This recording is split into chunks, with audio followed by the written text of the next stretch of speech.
Please note that in this recording, some of the questions may be inaudible, but the Master's answers are audible and clear. Before I ask Mr. Bubani to speak, if you have any question, you can ask. Yes? Master, I want to live within the will of the Lord.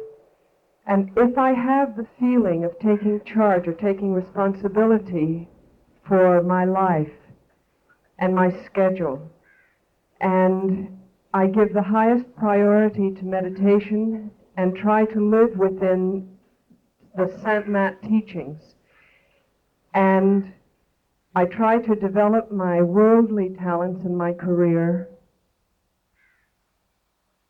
accepting without any judgment what comes to me. Am I then living within the will of the Lord? Sister, to go through our karmas cheerfully without losing our balance, that is living in the will of the Lord. To going through our destiny, accepting our destiny and adjusting accordingly. As I discussed the previous day, that we cannot change the course events of our life. We have to adjust according to them. Happiness lies in adjusting to the events of life. As they will not change, we have to change accordingly. And there lies the happiness. We have no option but to live in the will of the Lord. But if we don't accept the will of the Lord, mean our own destiny, then we are the ones who are miserable.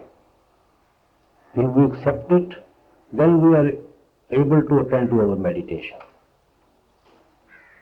Because it is a combination of good and bad karmas.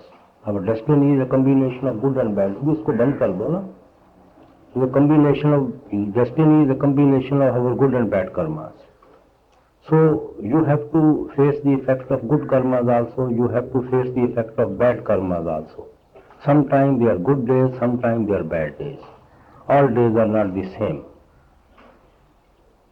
So if in facing the effect of bad days you become miserable, you cannot remember the Father. If facing the effect of good days, you just forget the Lord, forget everybody, and give yourself to the sensual pleasure, even then you waste your life. So good and bad, its effect will always be there. So we have to attend to our meditation, you see, in every way, and go through our destiny cheerfully. Yes. Master, yesterday somebody asked you about using medicine used from a deer horn. Use the Medicine made from deer's horn. like that. Medicine or what? Made from deer's horn. What is that?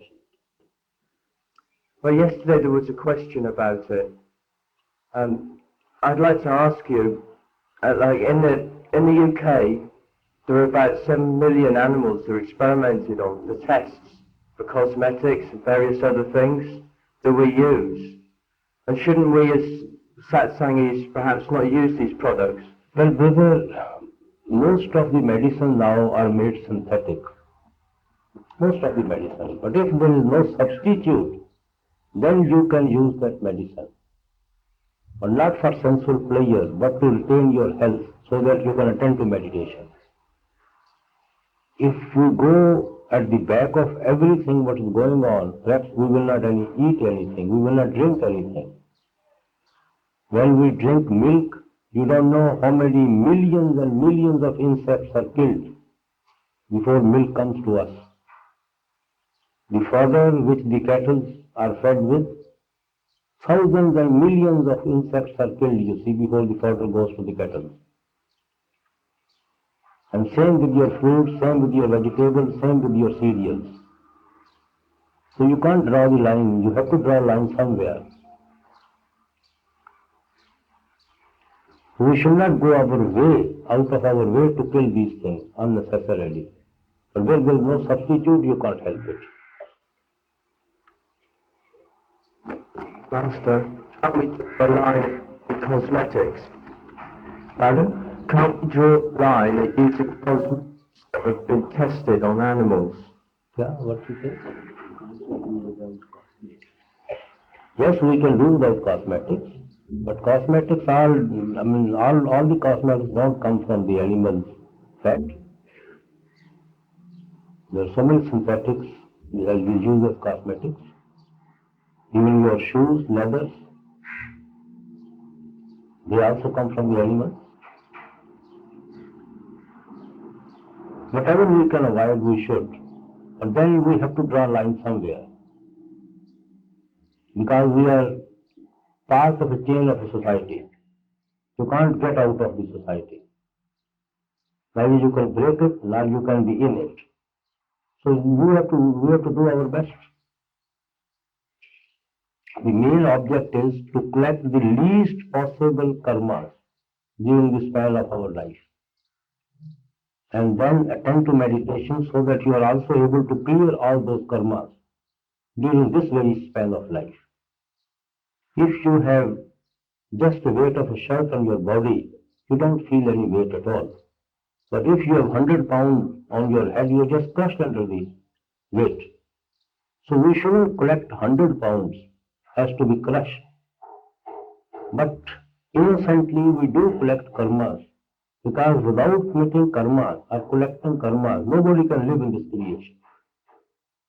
Some sort of karmas we always collect during the span of our life. But if we attend to our meditation, we clear them along with it. And we don't feel its effect much at all. Yes? Maharaji, if we want to help somebody, should we give preference to satsangis? In what way? That is entirely for you. Whomsoever you think is a deserving place, you can help. It doesn't make any difference whether one is satsangi or non-satsangi. Help is a help. Yes? Master, my question is regarding sport and Regarding sport. sports. Yes, my particular sport is karate, and I find it very aggressive nowadays. And although it excites the mind a bit, although you still need discipline, but I find if I do exercise, it's easier to sit, my body is more relaxed to sit. So I'm pulled between the two, because I know it's very competitive and very aggressive, and all sport is the same, it's all aggressive and competitive, and I don't know whether I should do sport or not. Well, sister, it depends upon individuals. Nobody can draw a line what one should do, what one should not do in such things at all. Individually, one has to decide what one suits, what one doesn't suit the other person.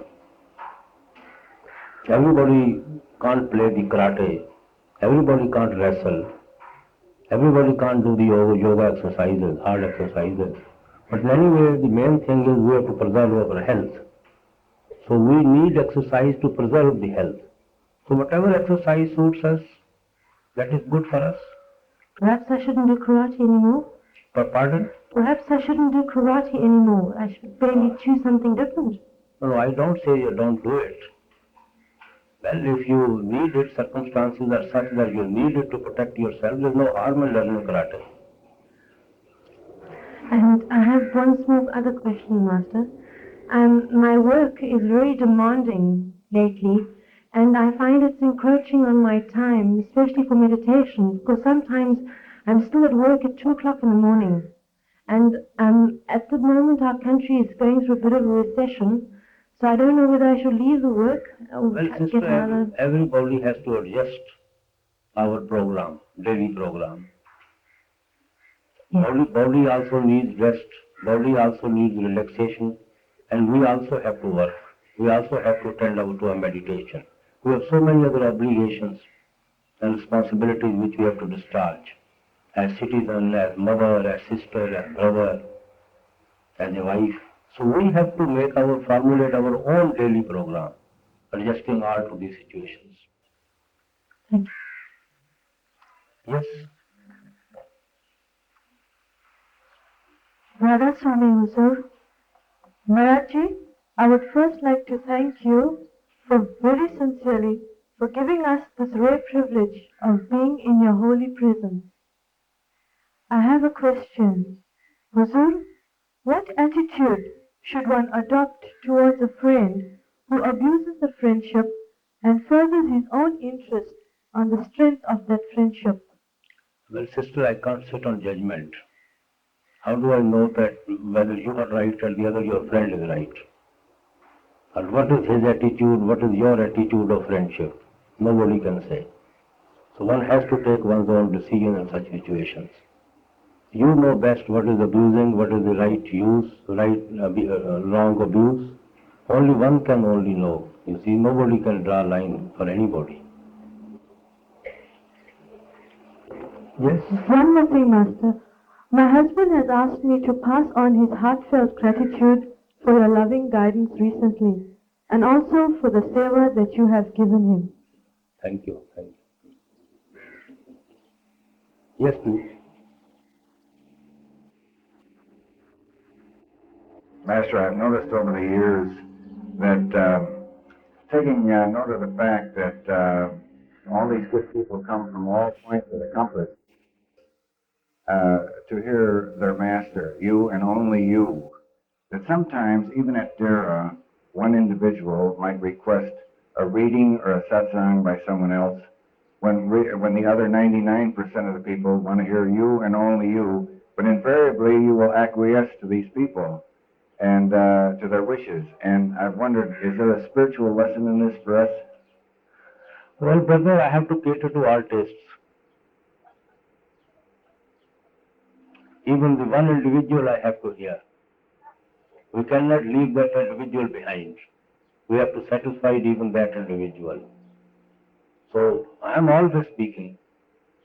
Well, we all come halfway around the world just to hear you, and Yes, and I wondered if there's there no was... doubt from my speaking. Thank you. I have been speaking 1.5 hours in the morning. You will complain that you didn't understand, and you will hear who understands what I talk.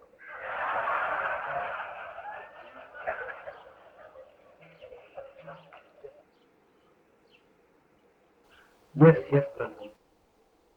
Maharaji, this morning you opened the satsang with a Shabbat from Buddha Shah. Could you explain that Shabbat, and also could you explain what it meant by blessed are those who mourn because they will receive rest? As ever, the Shabbat was not by Bulle Shah, it was by Tulsi Sahib, who was the master of Sri Hadur Swamiji Maharaj. And this Shabbat is already printed in your books in English, you see. Clean thy chamber of that heart. Clean the chamber of thy heart. It's very well explained in the books if you read them. And it's a very beautiful and well-meaning Shabad, you see. And no matter from which mistakes are a saint we explain, they all have the same thing to say. As I often say that no mistake brings a new teaching. They always remind us of the same old cosmic law, same old teachings. We forget after them and give ourselves to ritual or ceremony.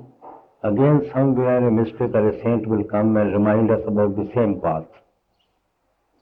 As Christ said, right from the beginning of the creation to the end of creation, not a comma can be changed in the teaching, not a word can be changed in the teachings. So teaching the law which governs the creation, which governs the soul back to the Father, will have to remain the same, has always remained the same. It doesn't change with the times. Mystics are coming from the same ocean, reminding us about the same path, same teaching, same divine melody, same divine light. After that, we give ourselves to ritual or ceremony. We worship their shoes, we worship their, furniture, we worship their graves. We worship beautiful buildings, which we build in their name, just to glorify them, and we forget the real teachings. Otherwise, every mistake, whether you read Bible, whether you read Quran, whether you read Buddha's teaching, any saint's teaching, if you go deep into the teaching, they have the same message to give, same divine spiritual truth to share with us. No message comes with any shortcut or any new teaching at all. But their teachings are twisted by the interested persons for their own selfish ends. Otherwise, teaching always It is the same, it will always remain the same. This will not change at all. Guru Nanak says this is the divine cosmic law which the Lord has made. There will be never any change about it. So whether you read Tulsi Sahib, whether you read Paltu, whether you read Guru Nanak, whether you read Swamiji Maharaj, whether you go deep into the Bible and New Testament, you will find the same spiritual truth explained to us by those mystics. It is just a question of going a little deep to understand all that. That is why we are trying to bring so many books, you see, on different mystics and different saints, at least those who are well known in India, so that people may know that everybody has the same message to give, same spiritual truth to part to us. We have already printed on Kabir, we have printed on Paltu, on Dadu, on Tulsi Sahib, on so many other mystics, you see. We are bringing every time, we have little commentary on Christ's teaching, St. John, St. Matthew, and so many other books are coming, you see, by and by. On Bulle Shah also we have written. It is being translated into English and will be printed very soon. And so many other books we are bringing just to impress upon us the simple truth that they have same thing to say, same message to give. This lack of our understanding that we think that they have different teachings. If we go deep, they have the same message to give. Yes. Master, when the Simran gets perfected in the subconscious and we're doing Simran 24 hours a day, do we still think with the mind or do we get divine inspiration all the time? When you are always doing Simran, sister? Yes, when it's automatic. Then? Do we still think with the mind or is it all divine inspiration? There's no difference at all. There's no difference. We always do with the mind. And that mind has divine inspiration in it, that it is doing Simran. That mind is filled with love and devotion for the Father, that it is absorbed in Simran. Without His grace, without His divine grace, mind will not attend to meditation at all. Thank you. Yes, please, let the young person speak.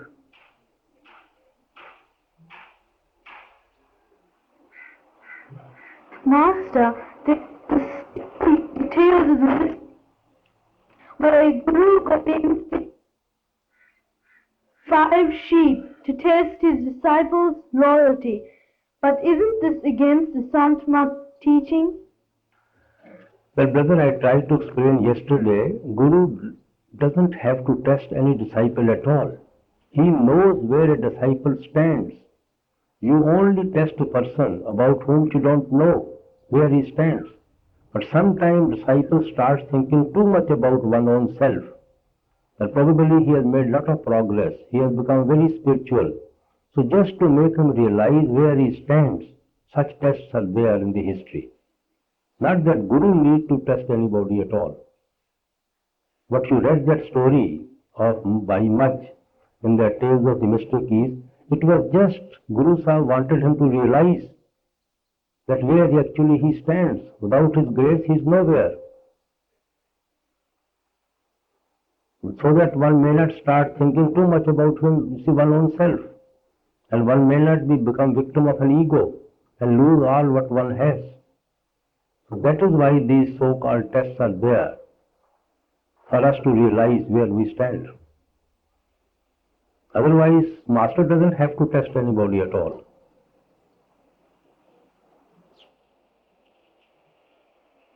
Yes.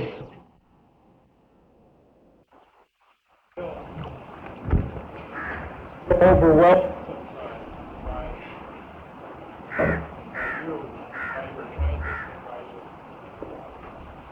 Love is power. I just feel I'm frightened. I'm almost frightened of you. I wonder, I've heard that. My question is, what is Who is the master about what?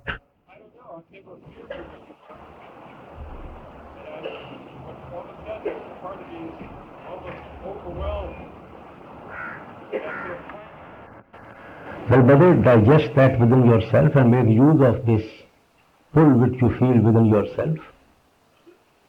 That emotions you feel, the devotion you feel, try to build your meditation on this platform. That will help you. That will strengthen your emotion and devotion for the Father. Well, anybody can speak. I can't count hands.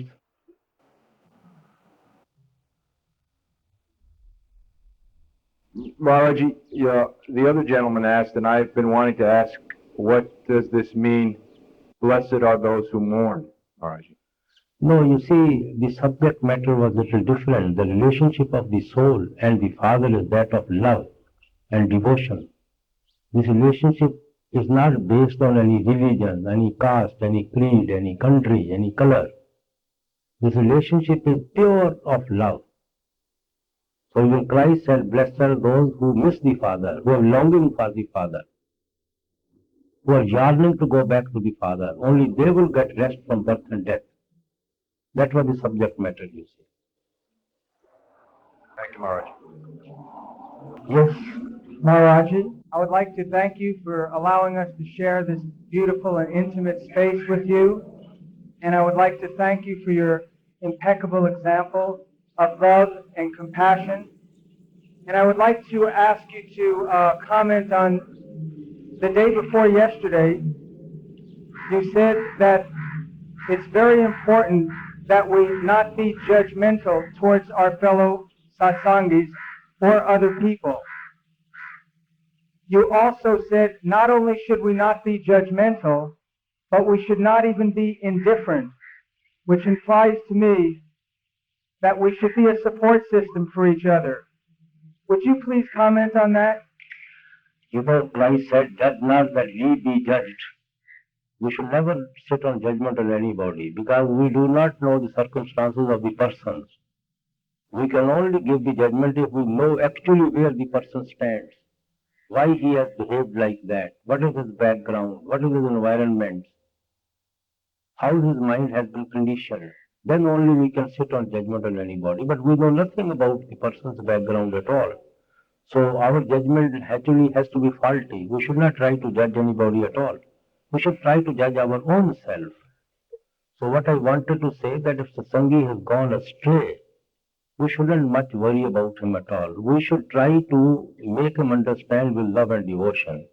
We should not look upon him with hatred or with discourtesy that he has gone off, he has gone away. You see, you may further drive him away from the path. Winds of the karmas blows and people go here and there. Ultimately they again come back to the same path. When the kite flies in the air, you see, sometimes it runs to the right, sometimes it runs to the left. But that string is there in the kite flyer's hand. He always pulls it when it goes too much off right and left. So similarly, the string of every disciple is in the hand of the master. He doesn't let the soul go astray at all. It's a question of only time. It's a question of going through one's karmas. As Christ has given very beautiful example, that shepherd has 100 sheep. One sheep goes astray. He leaves even 99 sheep and runs after that one sheep and try even to physically lift the sheep and bring it back to the same fold again. Because he loves all the 100 sheep. He is responsible for all the sheep to the landlord, not 99. He doesn't say that I have enough sheep, why should I bother about one? Because he is responsible for all. So similarly, Master, when he puts anybody on the path, he becomes responsible for that soul. So ultimately, every sheep, every soul has to be brought to the same fold. And ultimately, Christ said there will be one shepherd and one fold. So we shouldn't worry much about if anybody going astray. Ultimately, they have no other option but to come back on the path. Yes. Should one not qualify for initiation, how should one live one's life? I mean, How should one conduct one's life? Going without initiation? If one should not qualify for an initiation? Well, he should try to understand the teaching. That's the fundamental thing. He must understand the teaching. He must make up his mind whether he can live that way of life. If he feels that if that person feels that they can. And we must give ourselves sufficient time to understand where we stand. We shouldn't be influenced emotionally or by the devotion of other people or by any other outside influence. It must come from within with a great force and a pull. I have and with great conviction. And then once we have accepted, we should try to give it a fair trial. I see, Maharaji. I have heard that people have been declined initiation, perhaps because they weren't ready. And I just wonder, those people that may have been declined, or I have heard had been declined, how should they lead their life? Should they continue to It means they were not practice? ready. Should they continue to try to They practice? should try to attend the meeting. They should try to read the books. Should they meditate? Should they meditate? I don't think they should do it. They must understand the teaching, what they are going to follow. Yes. One should not jump with eyes closed anywhere. No. We have to jump in the path with eyes open, with inner conviction and inner feeling, inner devotion.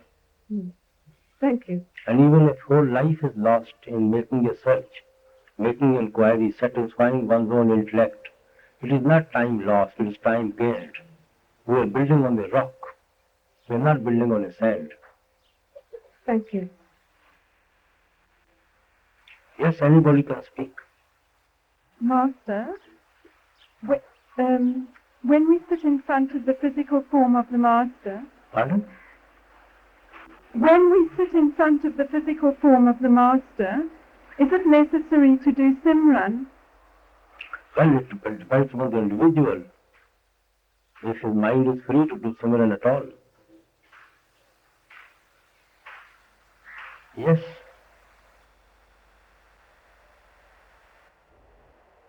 Maharaji, after yesterday questions that I had to you, and I was walking, going back, some satsangi came to me and told me that, Master is a very jealous lover. He takes away what we love the most because he wants your love to go to him. Is it true? Sister, these things are a little twisted, you see. Somebody else asked this question probably a couple of days, 2-3 days ago, that father is a very jealous lover. I said he wants one-pointed devotion. Then only we can go back to father. If our mind is still attached to the worldly object and worldly faces, then we are not worthy to become one with him at all. So when we are absolutely 100% attached to him, and there is no other attachment left in us of the creation, then only we go back to the Father. So you give it any expression, whether it is a jealous lover or whether he is the only lover, or you can say it in any way. It is a way of expression. But how living in the creation, we can try not to be attached to our children, to our husbands, to our friends. Well, sister, this meditation is such, it will automatically, just all these attachments fade away slowly and slowly. There just remains with us our obligations and duties. We realize we are actor on this stage. And we have no relationship with anybody at all. And we are only acting our part according to our karmas. Otherwise, we have no relationship with any soul at all. How many husbands we have, how many wives we had, how many children we have in the previous birth, do we remember them at all? They are all forgotten stories. So similarly, the people we are so much attached to them now, this will also fade out when we take another birth. This will also become the faded past. So we shouldn't give much importance to these things. You see, people have to come according to their karmas. They have to play their own part. They play their part and they quit the stage. So if we remain attached to them, we are the one who suffers. They are not going to come back again. We are the one who are suffering. by our attachments. Not that our attachment will be able to pull the person back to our level. He is gone wherever he has to go, according to his own destiny, according to his own karmas.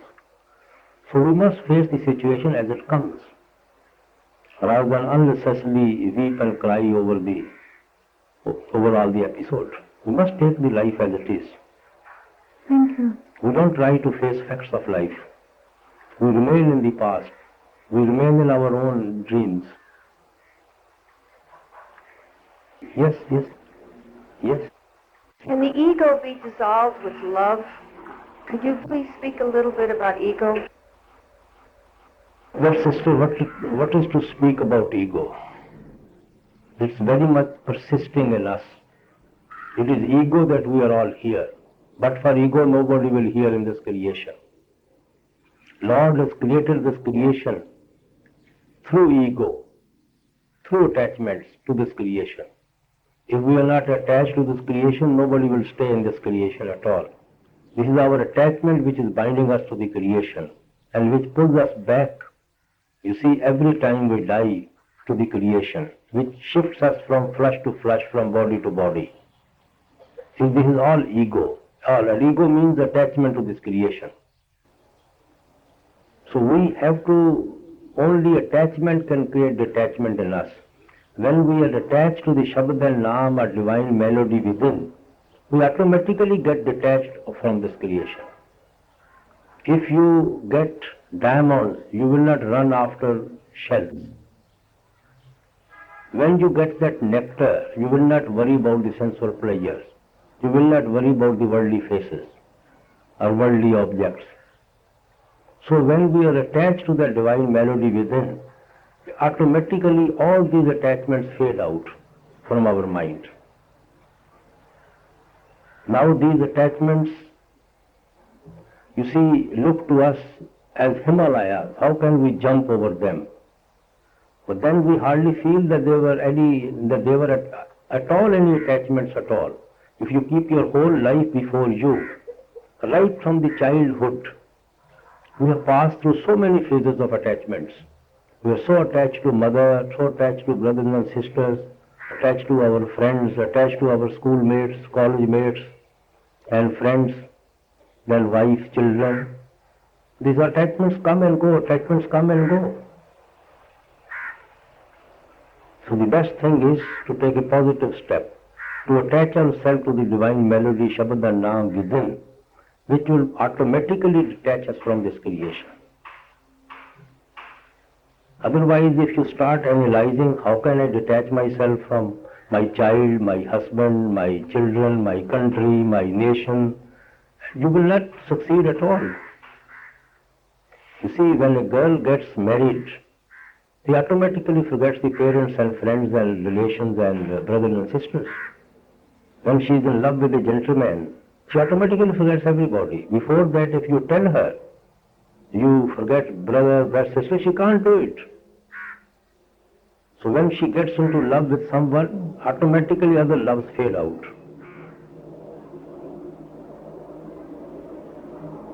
This is the nature of the mind. Yes. Maharaji, in the Sarabachan, Swamiji says that the Lord's grace flows to the humble. And then he says, then they succeed. Just speak it again. In the Sarabachan prose, Swamiji says that the Lord's grace flows to the humble, and then they succeed. He says it is, however, difficult to cultivate humility. I'm wondering if you would mind speaking to us about the cultivation of humility. Well, brother, practically we discuss every day. When ego is eliminated, we are automatically filled with humility. Humility is minus ego. When ego is predominant, question of becoming humble doesn't arise. So, and you know how to eliminate ego, there is no other way but attending to meditation. So when we are filled with love and devotion of the Father, we automatically become humble before everybody. And then what is there to feel proud of? What is there to feel proud in this world? We're talking about our beauty. We have seen so many people in the hospitals. We're talking about our youth. Haven't we seen the old people facing misery? We talk about our riches. Haven't we seen the richest people just wandering like beggars on the roads? And we are proud of this power. We have seen kings and shahs, you see, dethroned in no time and shot before the firing squads. What is there to feel proud of in this life? Nothing to feel proud of. So calculated humility is just like a cosmetic jewelry. It doesn't lead us very far.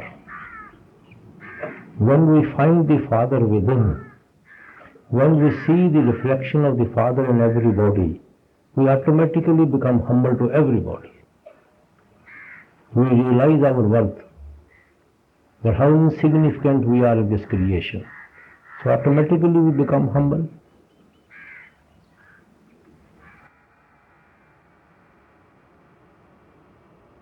Yes. Maharaji, these precious moments of being with you are drawing to a close, and we'll be all going back to our own countries without knowing for certain when we'll be able to see you, or if we'll be able to see you again. And Rabia Basrai spoke the heart of the disciple when she wrote, Sister, we always part to meet again. It's just, Maharaji, that to be able to see you everywhere, no matter how far physically apart, to live in that remembrance, that's all the disciple wishes. Don't worry, just attend your meditation. The Master is always with you. Yes, please. Master, I have a number of cats, and the food that I feed them is in strict accordance with Sant Mat principles. However, they do run free and they kill. Do I take on any of the bad karma of their killing because of my role in nurturing and sustaining them? You kill them? No, the cats kill, but I help keep the cats alive. So does their killing become my bad karma? But how do you collect the cats? Well, I just put the food out and they just keep coming around. Well, you yourself are involving yourself with the cats. Are you very fond of them or what? Yes. You have nothing better to love? Would it be better if I stopped putting the food out then? I don't know. That is for you.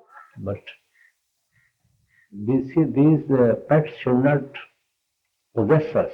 We should possess them. They should not possess us. There's no harm in keeping a pet. But then there is a limit. They should not possess us. We should possess them. Thank you. Yes. Fears in my mind. Yes. What fear is bothering you? I don't know what it is. It's so deep that it isn't of anything. It's just, it seems that there's a layer of fear between me and doing my Simran and coming towards you. You are frightened to do Simran? What fear is bothering you? I'm not frightened to do Simran. I seem to find that there's a layer in me that feels just like a kind of sea of fear, and I don't know whether to sort of stand there in sort of There must be imagination do my something, Simran. sister, there must be something in the subconscious mind which is suppressing you. You are suppressing it in yourself. Otherwise, in Simran, the question of fear doesn't arise. It should elevate us. It should give us mental peace. Because concentration always gives us happiness and bliss and peace. There must be something weighing in your mind and the subconscious. I sort of feel I can't do my Simran strong enough to get through it. Do you see what I mean? Rise above it with the help of Simran. Thank you. Yes? Master, I have a very strong desire never to come to this world again, but I wonder if it's best just not to even think about that, but totally leave it to the Master, not even care whether, if the Master thinks it's best for me to come back, I should just be happy to come back. Well, brother, coming back or going out of this world is not in our hand at all. So why think about it? You do your duty to get out of it. Then leave everything to the Father. Why should we think about it? Worry won't solve our problems. Meditation will solve our problem. So it's better not to worry at all about these things. Yes? Thank you, Master. I have one other question, if I may. In the morning, when I don't drink tea, it's very hard to stay awake often. When I drink tea, I feel more alert and it's easier to meditate. Is there any more value in the meditation? Is there any greater value in struggling with the sleep rather than taking the tea? What is the harm in taking the tea?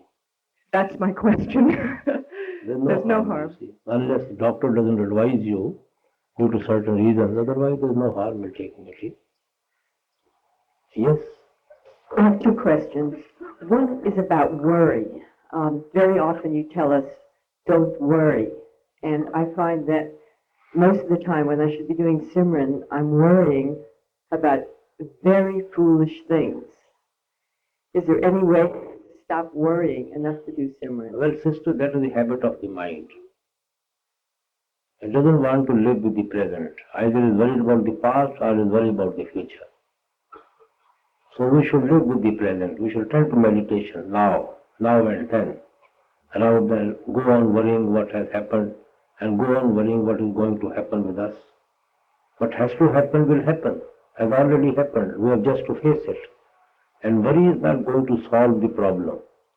Worry is not going to help you in any way. Then why worry? Leave everything to Him. I have one other question. Sometimes when I'm trying to force myself to do Simran, I start to count. I say, I'll sit for 100 rounds of Simran. Is that all right to do that? No, there's no necessity of counting, you see. Then mind starts feeling it, you see, I have done so much, I have done so much, I have done so much, you see. So just your mind should be not in counting in Simran. If your mind is in counting, it's not concentrating at all. It should be absolutely and 100% Simran. Yes. Yes, yes. You can speak. How can our mind get pure? How can our mind get pure? Well, sister, when the mind is attached to the Shabad and Naam within, until it comes to its own source, then it becomes purer. See, mind is only dirty when its tendency is downward and inward. Mind starts becoming purer and purer when its tendency is upward and inward. And the only thing which pulls us inward and upward is the Shabad, the divine melody within. Nothing else. Yes? Maharaji, I'm very happily married. And my question is, can a strong and powerful love between a husband and wife be a stepping stone towards love for God? Definitely, this love helps us in many ways towards the Father. It doesn't let our mind wander about or run about in useless pursuits. If you are satisfied at home, you are happy at home, you can attend to meditation with more relaxed mind. Yes? Master, what does it mean when the inner becomes as the outer? When the inner becomes as the outer. It's a quote. It goes, when the inner becomes as the outer, and the two become one, know then only that one is awakened. I think it's Dadu. You see, it depends on what reference it has been written. It is not a 1-2 sentence which you can try to analyze. You have to read the whole in what context it is being written. See, it can be that whatever you realize within, when you see it out, you will see everything there. If you realize the Father within, wherever you will look the Father. In everyone you will see the Father, provided you see the Father first within yourself. Then wherever, as Christ said, that love the Lord with all thy love, with all thy body and heart and mind and all that. Then he said, love thy neighbor as thyself. If you are able to realize the love of the Lord with everything, then you realize him within. You see him within. Once you have achieved that, then the whole creation becomes, you see your neighbor. Then you see the Lord everywhere and everyone. Then the inner becomes outer. I don't know what reference that has been written. Yes? Master? Yes, please speak. What is it like to function from the eye center? I know that I'm always below the eye center working. Pardon? How to? What is it like to work from the eye center, to function from the eye center in the world? We are actually functioning from the eye center. Our all thoughts are spread right from here through 9 apertures outside in the creation. This is the seat of soul and mind not together. So they're functioning from here through the 9 apertures outside. Yes? Master, on the first day here in Bombay, you told a sister that she had to learn how to trust herself before she could trust the Master within. And you've also said at other times that it is the self that gets in the way. And you see, self, we have our own meaning. Self means the ego. And trust yourself means you trust your own self, that you have faith in yourself, what you are doing is right. When you are shaky within yourself, you can't say what you are thinking is right. Self is also ego, I-ness. And we have to have confidence in that I-ness? No, we have to confidence, yes, in ourselves. In your mind, you must have your full faith in your own mind. What is you? You are not body.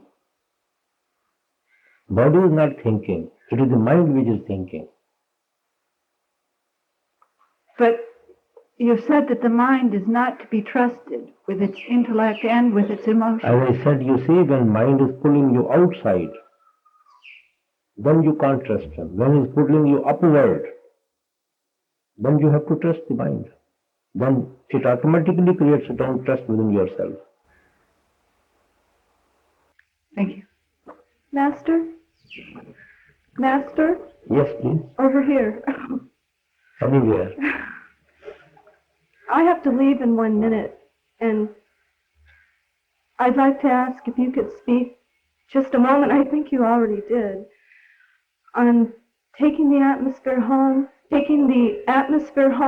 and the attitude we are to have during our daily lives. What is the question? If you could just speak for a moment on what attitude to have in our daily lives. Attitude to whom? Towards whom? In our homes and our jobs and our master. Yes, you see, we have our own obligations and responsibilities. So our attitude should be to discharge those responsibilities and those obligations honestly. Attitude should not be to deceive ourselves.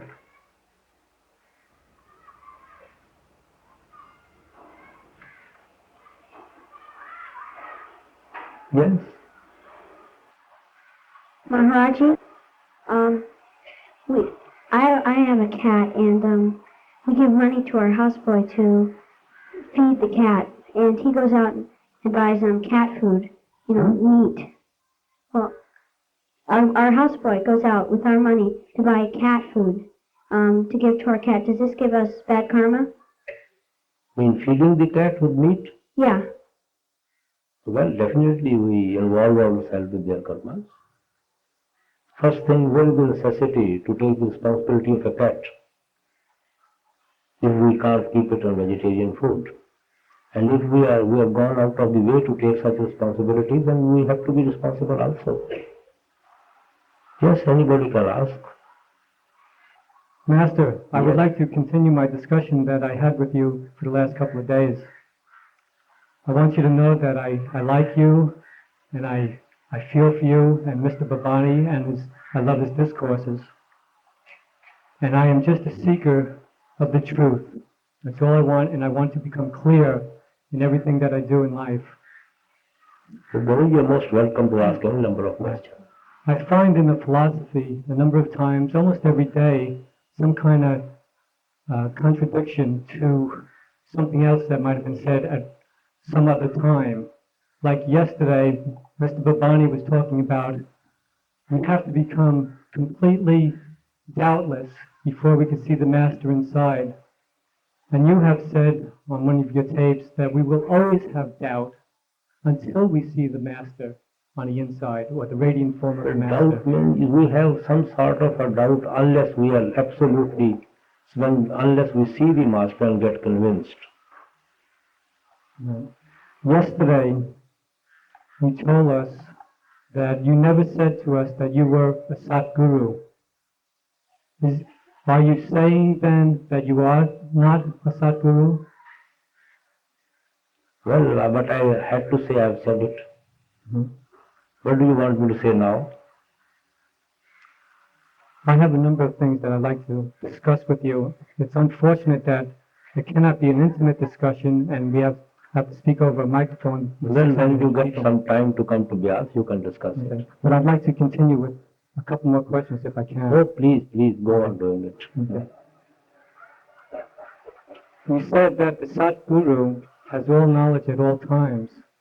Now, is this a philosophical point, or do you know this directly, absolutely, for yourself?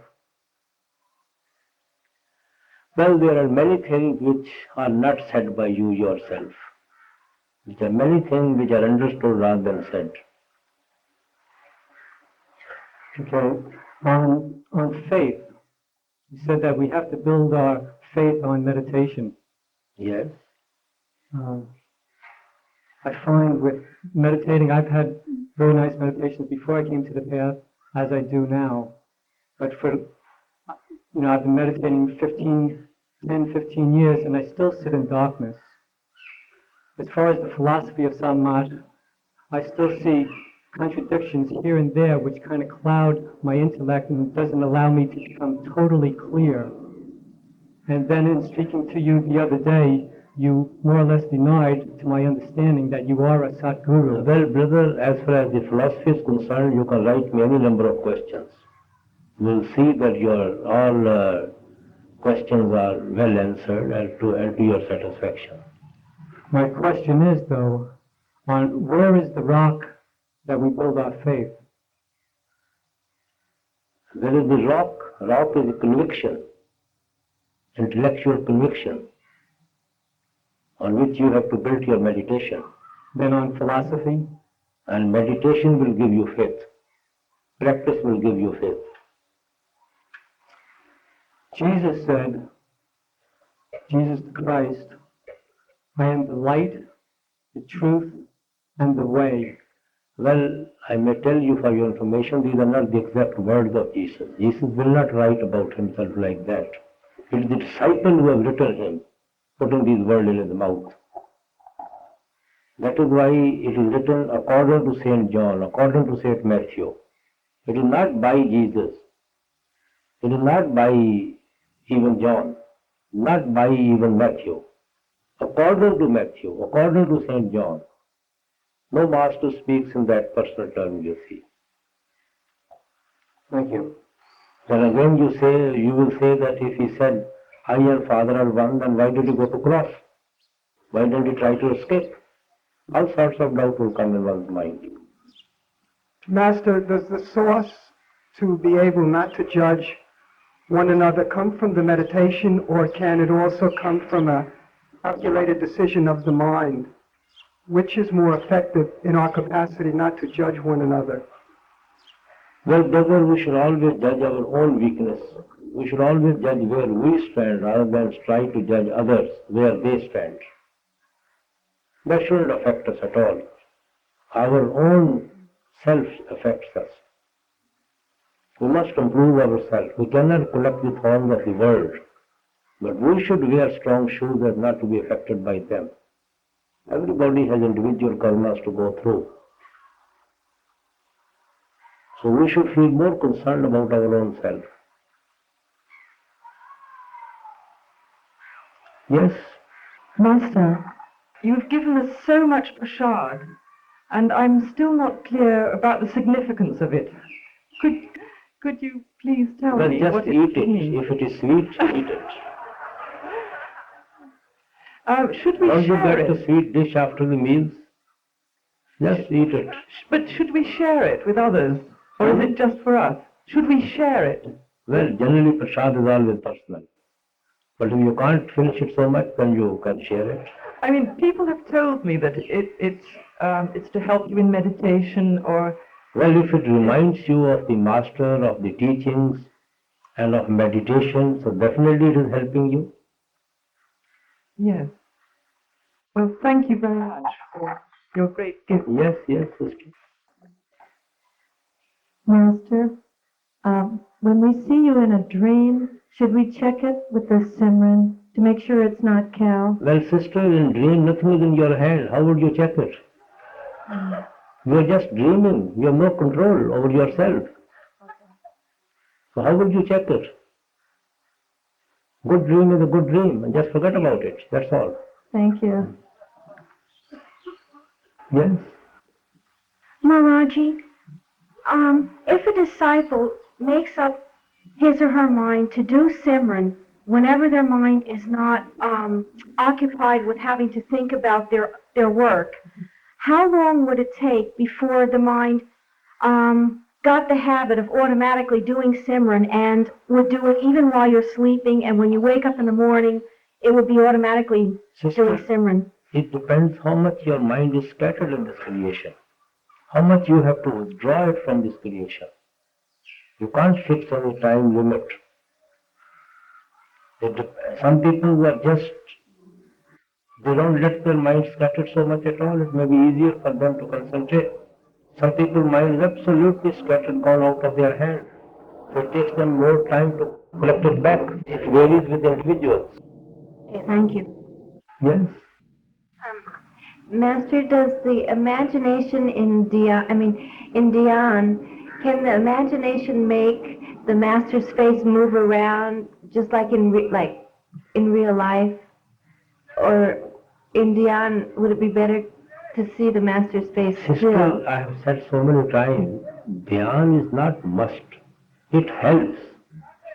Even if you don't contemplate on the form of the Master, and you keep your attention here in the darkness, being here, if you Simran, you will be able to concentrate here at the eye center. But trying to contemplate on the form of the Master is a great help. It is not a must. Even otherwise you will be able to hold your attention there. Yes? My question, Master, deals with meditation. I build up a little fear in me from experience I received through the Master's grace many years ago at Dera.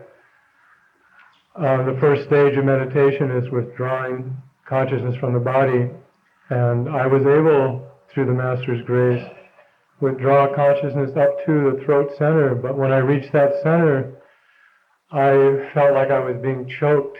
I couldn't, my breath was leaving, my lungs started to become numb, but as that happened, I felt like I was being choked because I couldn't, my breath was leaving. I felt very difficult time to do Simran at that time, and then I fell after that. I never have been able to regain that experience, and I was wondering if the reason for that is because I do have a fear of what happened during that time. Well, brother, there is some sort of always a fear of the unknown, what we are going to be confronted with, what we are going to face after this. So there's nothing to feel frightened at all. And if you feel, generally you feel the feeling of dryness in the throat, it becomes dry, not much choked as dry. So with your hands you can rub once or twice or have a sip of water or any liquid you see, it becomes moistened again.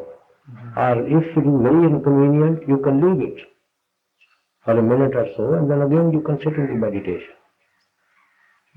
But there's nothing to feel frightened, nothing can harm us inside. Nothing can harm us. Thank you. Yes, yes, please. Maharaji, would you speak to us a little bit on life and death and detachment from living and dead people of the world and attachment to the Shabad? What do you mean by life and death? We are living now, this is life. One will be dead, will be dead. But there's a fear sometimes. But there's a fear sometimes in meditation, and then the other part of it is the attachment to people of the world and detaching from them, and the fears associated with that. You see, if a Muslim cloth you spread on the thorn and you try to pull it, you will just tear the whole cloth. If you pick it one by one thorn, the whole cloth can be saved very easily. Are the thorns then the attachments or the karmas, or what are the... So when we are attached to this whole creation, so it becomes difficult for our soul to withdraw to the eye center and leave the body. So we have lot of pain in withdrawing that soul at the time of death, because our mind is so, so much spread out, so much attached to this creation, that it becomes difficult to withdraw it, even at the time of death. So we feel all sorts of pain and so many other problems, you see. But if it is a daily rehearsal to die, we are saving the cloth thorn by thorn, one by one. So it's easy to pull the cloth. And the attachments? So then there's no attachment at all. We are detaching ourselves from everything by meditation. The thorns are nothing but attachments of the creation. So eventually the meditation will detach us from everything. Meditation, the purpose of meditation is to detach us from everything. This attachment automatically detaches us from everything. Yeah? Maharaji, you've said that doing Simran and Dhyan is just building a dam. Pardon? Building a dam, yeah. And that attaching your mind to the Shabad is digging the other channel. That's right. But it seems that not many people actually consciously attach themselves to the Shabad. And I'm just wondering... Automatically you are attached to the Shabad. If you are conscious of the Shabad and you know about the Shabad, you automatically get attached to the Shabad. So that is building... Shabad is always there. Whether you come to this eye center or not, Shabad is always ringing here. So when we put it in here, we don't let our thoughts to spread out. And we are able to withhold them here at the eye center. Since we know about the Shabad, we have been attached to it from within. So we get attached to the Shabad automatically. It just seems to me, Master, that I've been on the path for 6 years now, and I live on my own, and I just feel now that perhaps the dam's about to break because I haven't had any conscious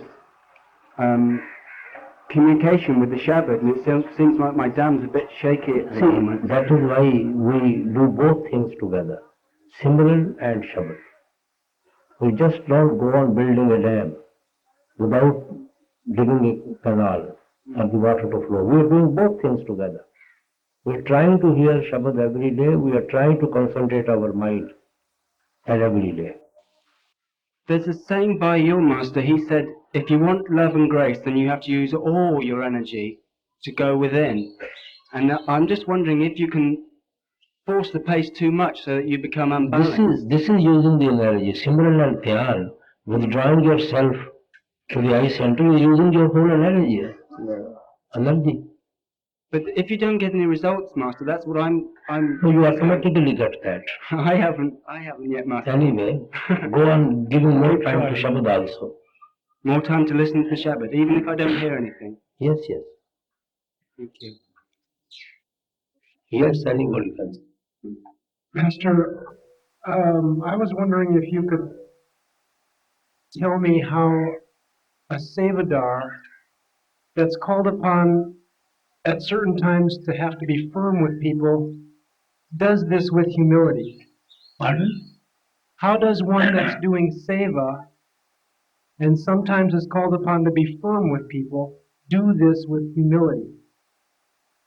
they use it without knowing?